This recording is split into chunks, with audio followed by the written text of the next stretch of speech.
มื้อนี้จะให้เบิ่งมาเบิ่งความพยายามของมดส้มเอาอาหารมาไว้ให้มันพากันมุกคนเอาอาหารเบิ่งนี่เอากับคือตัวนี้2 มื้อแล้วมันเอาขึ้นบ่ได้อาหารมาใหม่มื้อเช้านี่กล่องอาหารของเพิ่นอันนี้ก็เวลาสั่นอาหารเอามาไว้นี่ให้เขามาใส่นี่ให้เขาอย่างน้อยเขาก็ได้เล็มเศษอาหารขึ้นไปก็เป็นประโยชน์ต่อเขาเศษอาหารเหลือเอามาไว้นี่แหละให้เขาก็เอาขึ้นไปกินมันเอาขึ้นไปเป็นทรายเป็นทรายขึ้นไปโอ้เทิงไปไม่เขาก็ยังมีมันเอาขากุ้งขึ้นไปเราขึ้นไปเนาะ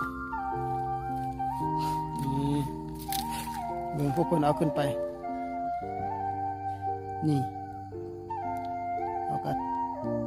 ช่วยกันนะเมื่อคนมันมาสงสัยมาหลายอยู่เด้อยู่ลุมนี่ก็มีนี่เพิ่งกำลังคนขึ้นไปนี่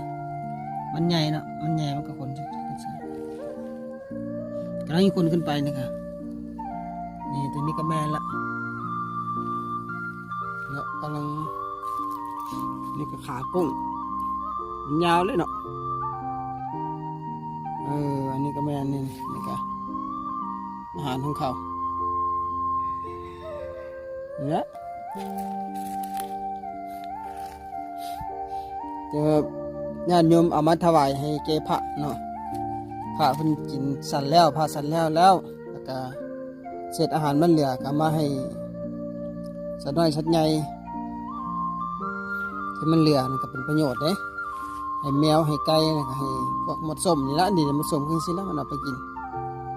อาหารที่เศษเหลือให้สัตว์น้อยสัตว์ใหญ่เขาได้กินเนาะเป็นประโยชน์ต่อเขานี่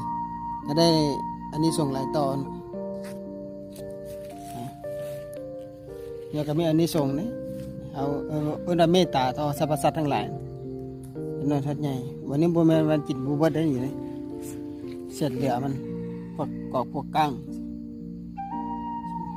นี่ตัวนี้นี่มันก็ขึ้นบ่ได้นี่สิอันนี้ก็เป็นปลา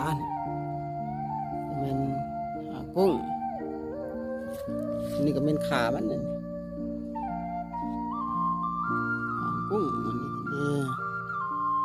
พวกนี้ก็ไม่ยั้งพวกนี้ก็นี่ก็เศษปลาเศษกุ้งอาหารอะไรให้เขาเนาะ